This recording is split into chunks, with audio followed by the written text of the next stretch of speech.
es, como dice el título, de la farmacología del sistema gastrointestinal, ¿sí? Dentro de todo bastante simple lo que vamos a ver. Nosotros tenemos que tener en cuenta lo siguiente, ¿sí? Siempre, ¿se acuerdan cuando nosotros vamos a analizar unos fármacos? Tenemos que analizar cómo es el lugar donde vamos a querer interactuar con él, con los fármacos, ¿no es cierto? Eso es lo que nos va a llevar a que nos conviene y que nos para recetar. Entonces, el aparato digestivo nosotros sabemos que es el aparato que se encarga de la transformación de los alimentos en sustancias aptas para ser absorbidas, ¿sí? Tenemos factores mecánicos, que son la masticación, ¿no es cierto?, los movimientos peristálticos, y después factores químicos como los que son los ácidos enzimas. Bien, la alteración de cualquiera de estos sistemas limita la función del sistema digestivo, afectando la absorción de los nutrientes. Entonces, es precisamente ahí donde vamos a apuntar, ¿sí? ¿Me están tomando bien hasta ahí? Sí, doctor. Gracias. Bien, teniendo en cuenta esto, nosotros, para lo que es lo que va a abarcar esta unidad, o lo que nos interesa, o lo que vamos a llegar a aprender, ¿sí? Vamos a decir que nosotros vamos a clasificar a los fármacos, ¿sí?, en 3 tipos, ¿sí? Eméticos y antieméticos, los llamados antiulcerosos, o los antidiarreicos y laxantes. ¿Sí? Lo vamos a dividir en estos 3 tipos, que son, digamos, en donde vamos nosotros a hacer foco. ¿Ok? Esto es una clasificación muy importante. ¿Sí? Como sería, ¿qué pasa? Nosotros ya después vamos a ir puntualizándonos en cada uno, pero cada uno va a estar basado precisamente en qué parte de este tracto digestivo nosotros nos vamos a focalizar. Entonces, los eméticos y antiméticos obviamente son todos los que van a estar en lo que es el centro del vómito, ¿sí? Los antiulcerosos van a estar más que nada en el estómago, y por último, en la parte intestinal baja, ¿no es cierto?, los que son los antidiarreicos y laxantes.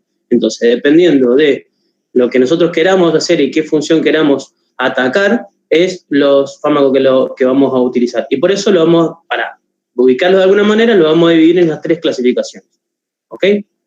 Vamos a arrancar con la más, no sé si se podría decir la más importante, pero vamos a arrancar con los antiulcerosos. ¿Sí? Estos, ¿no es cierto?, nosotros sabemos que esto es lo que pasa. Nosotros tenemos que en el estómago tenemos ácido clorhídrico, ¿no es cierto? Esto es lo que hace que se disuelvan los alimentos, y a partir de ahí son captados y con esto se van a producir los nutrientes. ¿Sí? Entonces, teniendo en cuenta estos antiulcerosos, nosotros podemos decir que estas úlceras pueden ser, ¿no es cierto?, se van a producir precisamente por una lesión que puede haber en la mucosa gástrica, y esto llevaría, ¿no es cierto?, a que el mismo ácido empiece a seguir lastimando, porque obviamente como ácido que es, esta mucosa, acuérdense que es la que protege el estómago de todo, de lo que es este ácido. Si esa mucosa se empieza a lastimar, obviamente el ácido empieza a lastimar el resto de los tejidos, y por eso se producen esas úlceras, ¿no es cierto? Como para tener una idea.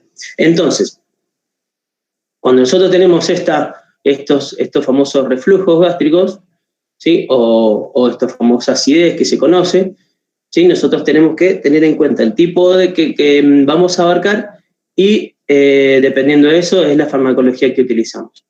Se podría decir que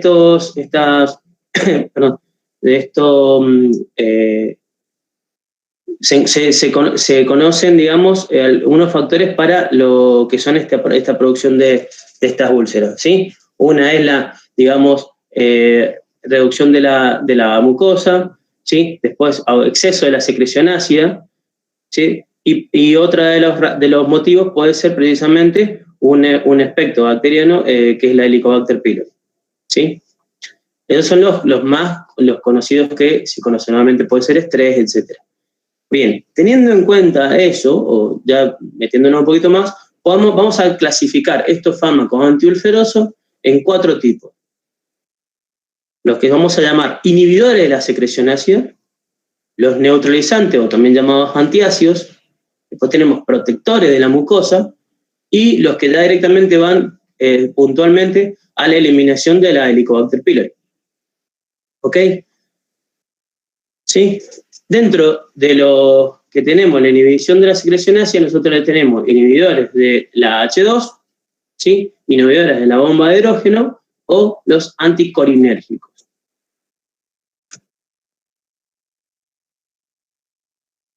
Entonces, vamos a focalizarnos un poquito en cada uno. Estos inhibidores de la secreción ácida, ¿sí? Son los anti-AH2. Ahí tenemos como ejemplo de estos fármacos, tenemos la cimetidina y la ranitidina. Bueno, estos inhiben la secreción, como muestra el gráfico, donde es donde está apuntando este fármaco, ¿sí? Ellos inhiben la secreción ácida basal y la inducida. Entonces, la farmacocinética, administración oral, con las comidas pero lejos de los antiácidos, ¿sí? ¿Por qué? Porque estos necesitan de un medio ácido para poder activar y funcionar. Después, si se lo hace en forma intravenosa, tiene que ser lenta, lo contrario produce alteraciones cardíacas. La distribución es aproximadamente el 50%, una buena disponibilidad, ¿sí? Después tenemos en el líquido cefalorraquídeo, el feto, leche, materna se puede transmitir. Metabolismo se une poco a proteínas y hepático. Y la excreción es renal. ¿Cuáles son los efectos adversos? Tienen efectos adversos escasos y también son reversibles. Lo que tiene como efectos son diarrea, mareo, cansancio, cefalea, confusión, etc. En el caso de la cimetidina, a dosis alta tiene efectos endocrinos, ¿sí?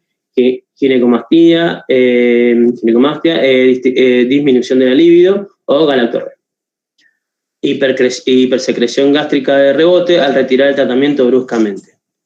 Bien, el asunto con esta medicación es que la verdad que los inhibidores de la bomba de hidrógeno han adquirido funcionan tan bien que todos estos fármacos que estamos viendo, medios que no tienen gran utilización, pero se ve precisamente a lo bien que funcionan los otros. ¿Ok? Sin embargo, bueno, es bueno saber y saber cómo trabajar. ¿Queda alguna duda con esto? Profe, ¿puede ser que estos también se llamen antagonistas de los receptores histamínicos H2? Claro. Según el libro. Sí, claro. Por eso anti-H2. Por eso fíjate en lo que es el gráfico donde están apuntando. Exactamente, es lo mismo. Gracias. ¿De por qué? Bueno, seguimos entonces. Vamos a, digamos, a los que están siendo más utilizados o los que están dando mejor efectos. Por eso también esos son más baratos, etc. ¿Sí? Estos son los inhibidores de la bomba de hidrógeno. Ellos directamente van, como pueden ver, a los canales esos, como se muestra en el gráfico, ¿ok? Ellos tienen una inhibición irreversible de la bomba de protones. Un ejemplo de esto son el omeprazol, el pantoprazol, bueno, todos esos que terminan en, como se me fue el otro. Bueno, todo esto que nos nombre. Farmacocinética. Omeprazol era el que no me acordaba. Tenemos las administraciones también por vía oral. Lo que tienen esto que tener en cuenta es que se degradan a pH ácido. Entonces estos comprimidos generalmente vienen con una cubierta que es gastroresistente, ¿sí? Para poder llegar precisamente a la zona blanco. Bien, en forma intravenosa tiene que hacerse también en forma lenta. Si ustedes tienen en cuenta generalmente cuando venden los comprimidos omeprazol, vienen con una capsulita tipo de gelatina, que precisamente lo que buscan es eso. Si no, la otra cosa que es muy importante, es también lo que siempre recomiendan, es precisamente hacerlo en ayunas. ¿Por qué en ayunas?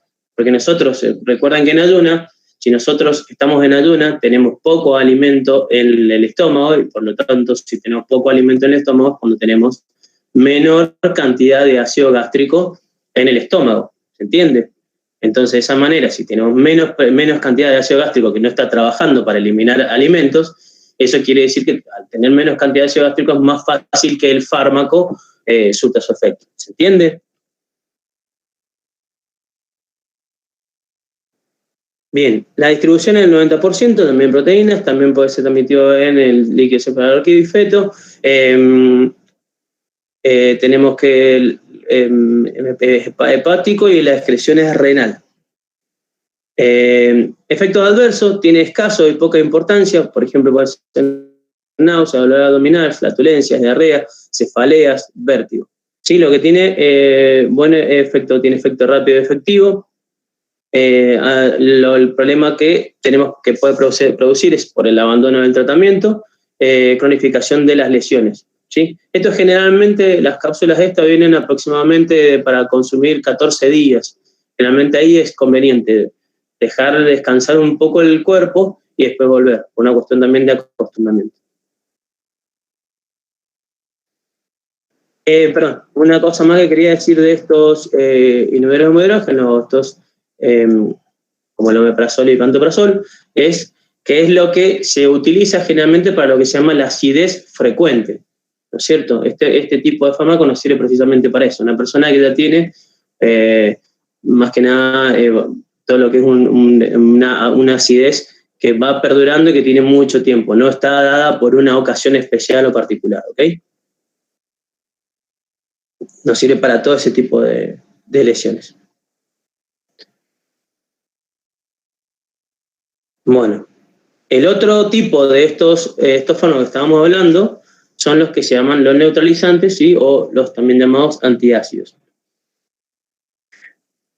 Bien, estos neutralizantes simplemente se basan en directamente, cuando nosotros tenemos un exceso de este ácido que estamos hablando, esta secreción ácida, que puede ser, estos generalmente se utilizan para casos puntuales de una acidez, no una acidez frecuente como la que acabamos de nombrar. ¿Por qué? Porque estos tipos de fármacos simplemente van a una neutralización del exceso que tenemos en el estómago y por lo tanto es como que van a lo que es el efecto de esta acidez. O sea, damos un ejemplo, nosotros tenemos lo que llamamos un atracón, un exceso de unas comidas.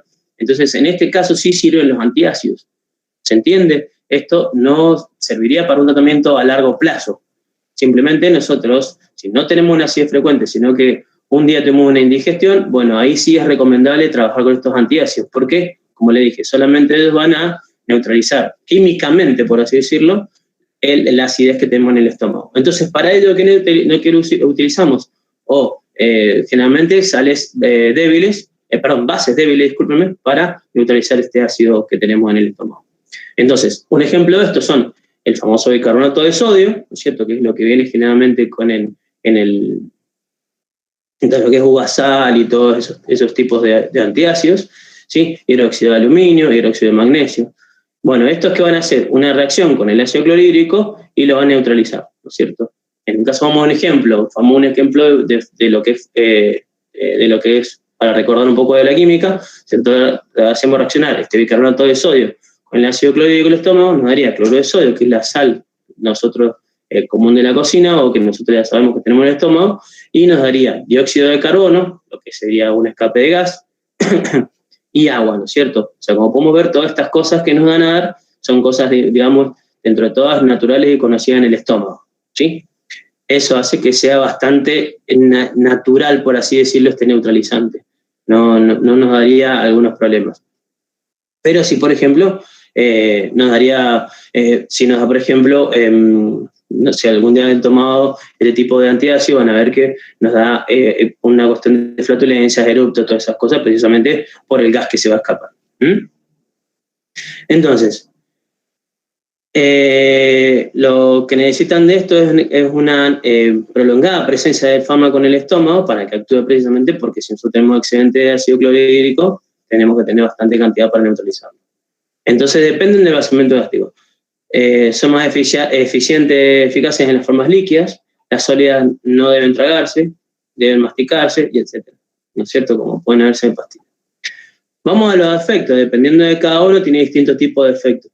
En el caso del de aluminio, del hidróxido de aluminio, nosotros tenemos que el efecto, por ejemplo, del estreñimiento. el caso del magnesio es diarrea, y en el caso del bicarbonato, el efecto que es preocupante es el efecto rebote, ¿sí? Nota tener en cuenta también esto, todos los antiácidos retrasan la absorción de otros fármacos administrados simultáneamente. Es obvio, ¿por qué? Porque si nosotros, los fármacos que utilizamos, por otras cuestiones, por otra causa que nosotros tengamos, se basan en la absorción, si nosotros estamos atacando el ácido que los va a disolver, obviamente estamos haciendo que reduzcan el trabajo de los otros fármacos que tenemos simultáneos. ¿Se entiende? Sí, profe. Perfecto, gracias. Bueno, aquí tenemos un gráfico precisamente de cómo sería lo que las tubovesículas, y digamos, en reposo y activadas o estimuladas. ¿Okay? Y acá tenemos precisamente dónde atacaría cada una. Bien. Pasamos ahora a esta clase, a la otra clasificación, la segunda clasificación, que son los protectores de la mucosa. ¿Ok? ¿Sí? O sea, nosotros teníamos que, acabamos de ver todo lo que son, estamos dentro de los antiulcerosos, ¿sí? Y ahora vamos a ver lo que son los protectores de la mucosa. Tenemos los que estaban de la secreción ácida, los antiácidos, y ahora los protectores de la mucosa. Son el tercer tipo. En esto tenemos, ejemplo, tenemos el sucralfato, el bismuto coloidal. ¿Sí? Esto produce una barrera física sobre la lesión, protegiendo la mucosa de la acción erosiva del ácido clorhídrico y la pepsina, ¿no es cierto? En el caso del misoprostol, que es un análogo de la prostaglandina, protectora también de la mucosa. ¿Ok? ¿Cuáles son los efectos adversos? En el caso del sucralfato, náusea, estreñimiento y disminuye la absorción de otras moléculas. Administrar 2 horas después de cualquier fármaco.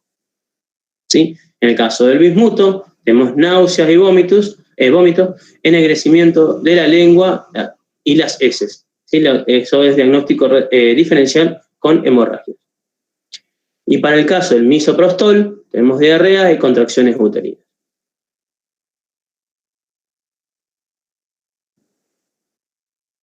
Bien. Y por último, de este tipo de los que son de los antiulcerosos, tenemos el tratamiento de la infección por Helicobacter pylori.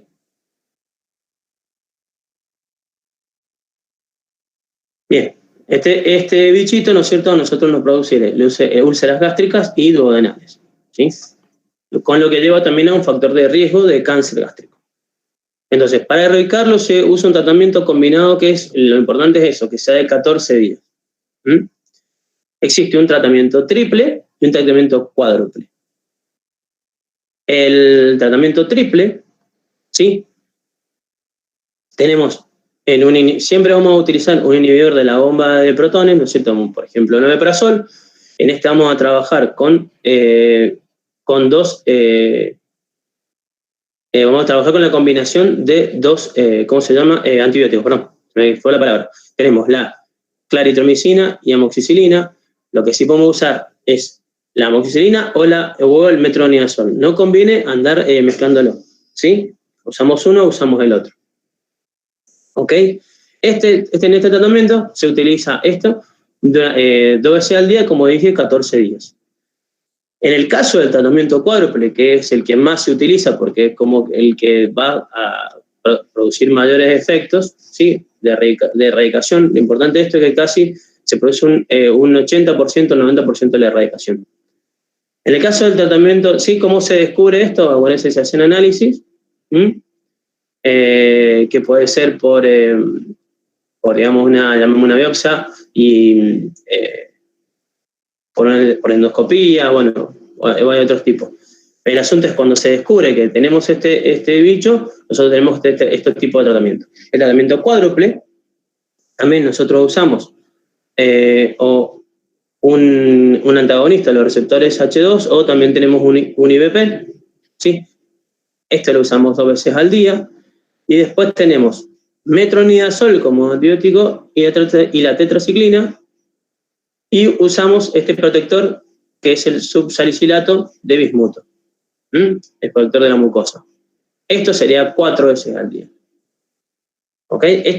¿Por qué les doy estos dos tratamientos, que es lo que se usan? Porque son los que, digamos, ya se saben que hacen efecto, ¿no es cierto? Porque vamos a andar probando cosas distintas o nuevas si ya estos tienen una eficiencia muy, muy buena. ¿Ok? Por eso es importante aprenderse estos tratamientos. ¿Sí? ¿Alguna duda hasta acá? No, pero... Perfecto. Perdonen que vaya tan así rápido, pero bueno. No, está bien. Perfecto. Ustedes, bueno, si necesitan, frénenme, no hay problema. Bueno. Acá vamos a ver todos los que son los antiulcerosos, ¿sí? Ahora vamos a lo que son la parte de los antiméticos y eméticos. ¿Sí? Nosotros tenemos que estos principalmente son neurotransmisores involucrados principalmente, ¿no es cierto? Tenemos la dopamina y la serotonina. Secundariamente la acetilcolina, histamina, noradrenalina y la sustancia P. Bueno, los fármacos antiméticos bloquean los receptores de estos neurotransmisores. Que vamos a basarnos en esto. Entonces, teniendo en cuenta esto, ¿no es cierto? Es donde vamos a ir, vamos a apuntar, ¿sí? Tiene una zona disparadora quimioreceptora, ¿no es cierto? El aparato reticular, la médula que tenemos el centro del vómito. Después, en el estómago va a tener aferentes vagales, simpáticos, de tacto gastrointestinal, que estimulan la zona disparadora también. Y en el intestino delgado se libera serotonina de las células enterocromafínicas que se encuentran en el tracto gastrointestinal. Entonces, teniendo en cuenta esto, el centro del vómito situado en la formación reticular lateral del bulbo raquídeo. Tenemos la zona de gatillo, quimioreceptora, ¿sí? Sensibles a la dopamina, serotonina, y opioides, acetilcolina y sustancia P.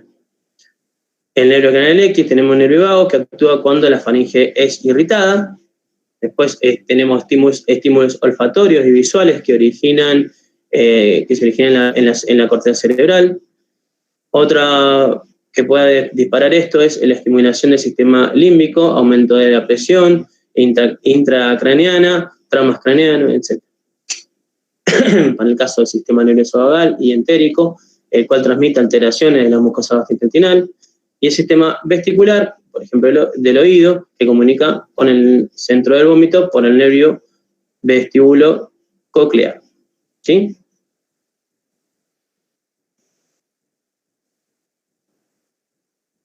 Entonces, teniendo en cuenta eso, nosotros vamos a dividir estos remedios en antidopaminérgicos, ¿sí? Entonces tenemos la metoclopramida y la domperidona. Entonces, la domperidona es la más común. Estos pueden ser por vía oral, rectal o intravenosa. Estos son útiles en casi todos los tipos de vómitos, menos los relacionados con el movimiento. ¿Sí? Efectos adversos, tenemos hipotensión, ortofosfática, taquicardia, visión borrosa, sequedad ocular y retención urinaria. También puede haber síntomas extrapiramidales, ¿no es cierto?, como el parkinsonismo. La domperidona no atraviesa la barrera hematoencefálica, por lo que es más segura para los niños y ancianos. Después tenemos la escopolamina, ¿sí?, que es un antimuscarínico, y el dimenhidrato, es un antihistamínico. Estos bloquean los receptores de los núcleos vesticulares del oído interno, bloqueando la comunicación con el centro del oído. Por lo tanto, son útiles para la cinetosis, ¿no es cierto? Efecto adverso, visión borrosa, midriasis, sequedad bucal, retención urinaria, vértigo y sedación. Entonces, no utilizar en el caso de conducir. Y después tenemos los antiserotoniérgicos, o tenemos, por ejemplo, el ondansetron. Esto como efecto, se sirven para lo que son náuseas y vómitos inducidos por la quimioterapia. Más que nada son utilizados para eso. Los efectos adversos son cefalea y vértigo.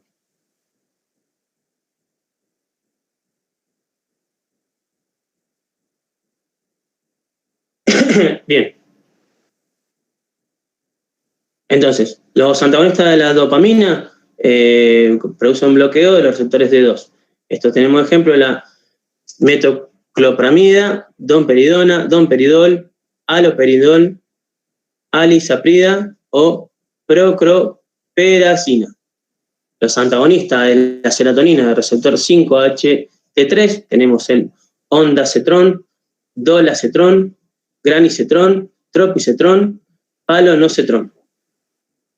¿Sí? Los antihistamínicos receptores de H1 tenemos como ejemplo de fármacos ciclicina, difenhidramina, hidrinato, también llamado la famosa dramamine, ¿sí? Prometacina, meclocina, hidroxinina. Los anticolinérgicos tenemos la escopolamina o iosina y la otra es la antropina. En el caso de las benzodiazepinas tenemos el midazolam, alprazolam o el lorazepam. Otros también que se suelen utilizar son el jengibre, piridoxina, ¿sí? B6, cannabinoides, dexametasona, metilprednisona. Eso en el libro está bastante bien explicado y escueto, está bastante bueno en el Think.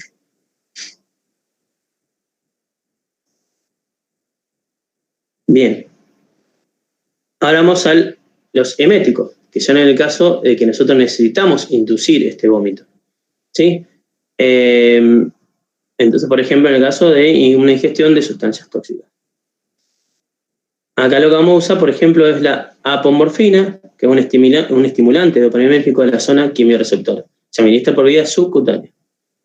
Tenemos jarabes de ipecacuana, tiene como principio activo un alcaloide, ementina, cefaelina, que estimulan la zona gatillo. Existen riesgos que produzcan alteraciones cardíacas y si no se produce el vómito. Eso también hay que tener en cuenta. Si se absorben alcaloides. Y se absorben los alcaloides.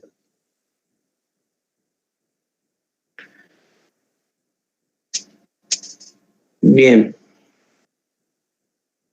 ¿Alguna duda hasta acá? No, profe. Bueno, vamos a seguir. Bien, ahora pasamos al final de, ¿no es cierto?, nuestro sistema digestivo, ¿sí? Entonces, en este caso, nosotros ahora vamos a ver los que son nosotros dijimos que te pueden dividir en antidiarreicos o laxantes, ¿cierto?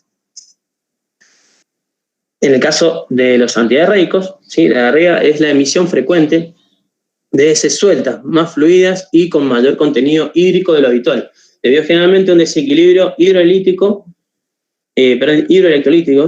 en el tracto gastrointestinal, ¿cierto? Eso es lo que sería lo que es una diarrea.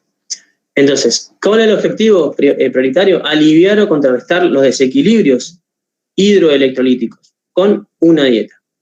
Solo si la situación particular del paciente lo requiere, tratar la motilidad intestinal. ¿Se entiende? O sea, si el sistema por algo está queriendo sacarse encima alguna toxicidad, está bueno dejarlo. ¿Cuándo empezamos a trabajar con antidiarreicos? Y cuando ya hay un riesgo de, por ejemplo, una deshidratación, etc. Entonces, nosotros vamos a dividirlos, por ejemplo, en los que son inhibidores de la motilidad. En este caso, por ejemplo, tenemos opiáceos. Un ejemplo de estos tenemos la loperamida. Produce una inhibición en todo el tubo gastrointestinal, es un agonista de los receptores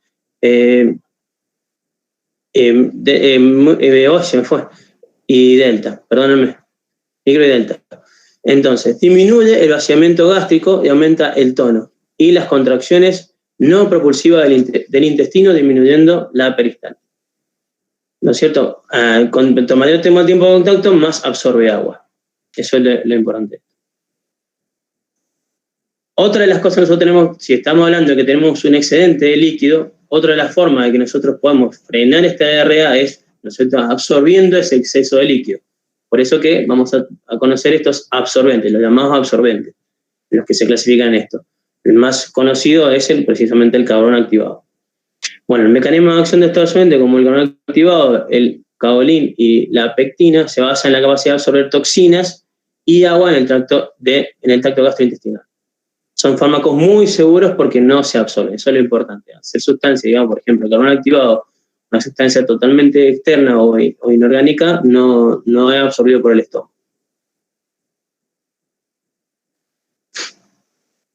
Bien. Otro tipo de de los antidiarreicos, ¿no es cierto?, son los modificadores de los transportes líquidos.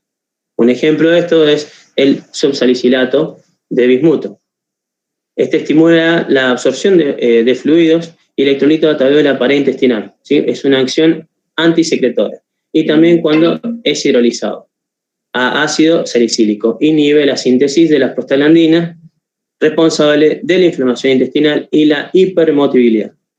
Adicionalmente, alcanza las toxinas producidas por Escherichia coli también, el salicilato de bismuto y sus productos y los productos de reacción intestinal. Tenemos el oxicloruro de bismuto y el hidróxido de bismuto. Tienen acción bactericida y antiácido. ¿Estamos bien?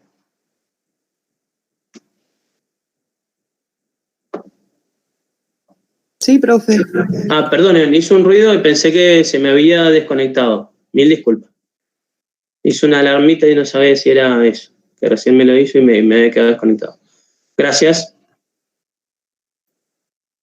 Bueno, ahora vamos cuando nosotros tenemos el efecto contrario, ¿no es cierto? En el caso de un laxante.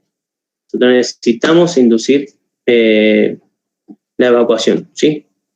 Bueno, el estreñimiento es una alteración de la motilidad del colon y el recto y causa una defecación infrecuente y dolorosa. El tratamiento farmacológico conlleva al uso de laxantes. ¿Sí? Ahí, bueno, en este gráfico nosotros muestran los puntos de acción de los fármacos antidiarreicos y laxantes. ¿Okay? Entonces, uno de los que nosotros vamos a clasificar son los que se llaman formadores de masa. Son sustancias que incrementan, a razón de su propia masa, el volumen del contenido intestinal. ¿Sí? Entonces aumentan la actividad motora. ¿Se entiende un poco cómo trabajan estos? Digamos, como que empiezan a absorber o lo que es las ES, las llevan a un tamaño en donde ya el sistema lo entiende y lo empieza a reaccionar y trata de eliminarlo. O sea, la idea, digamos, de esto. Muchos son hidrófilos, ¿sí? Absorben agua y aumentan el tamaño. Entonces, con esto lo que logran es estimular el reflejo fecal. ¿Sí? Por ejemplo, esto tenemos lo que se usa mucho para los que es dieta, salvado, celulosa, metilcelulosa. Son de acción muy lenta y suave. El efecto completo dura aproximadamente entre 4 a 5 días.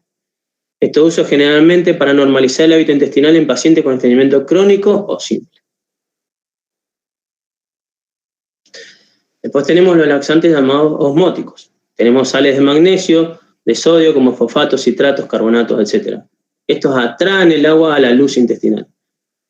Pueden ser derivados de azúcares, ¿no es cierto?, como la lactulosa, lactitol, sorbitol. ¿Sí? Ellos llegan al colon donde se metabolizan por las bacterias originando ácidos grasos de cadena corta, también traen dióxido de carbono e hidrógeno, y esto disminuye el pH estimulando a la pared intestinal.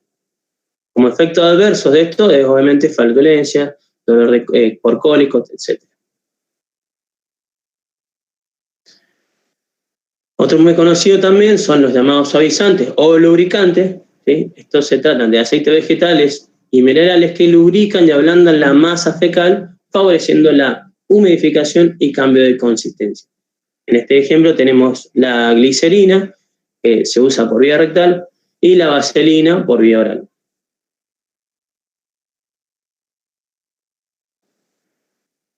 Otros fármacos utilizados son los estimulantes del peritaltismo, ¿no es cierto? En este caso tenemos la metoclopramida y la domperidona. ¿Sí? Mecanismo de acción son antagonistas de dos en el sistema nervioso central y el sistema periférico. Entonces la dopamina inhibe la motilidad del gastrointestinal y el antioperimérgico. Favorece la transmisión colinérgica a los músculos lisos de la pared gastrointestinal para facilitar la liberación de la acetilcolina. Y entonces ahí aumenta la peristalsis. Con esto lo que logramos es el vaciamiento gástrico de sólidos y líquidos.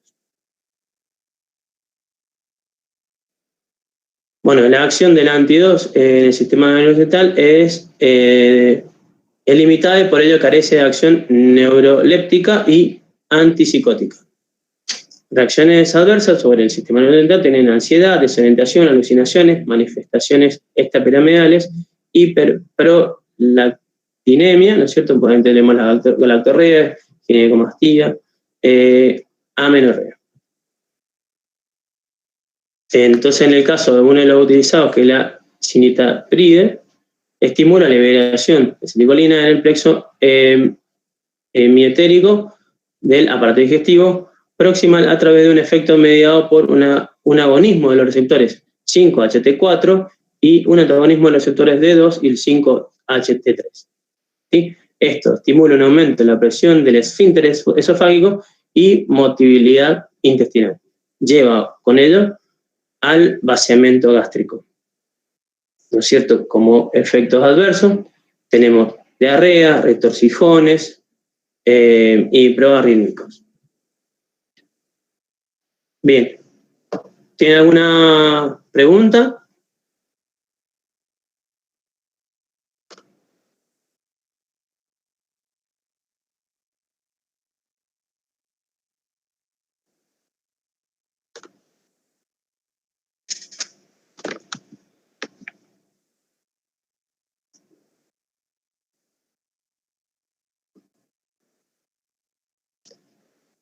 No, doctor. Bueno, como ven, es un tema, digamos que está bastante simple y bastante puntual.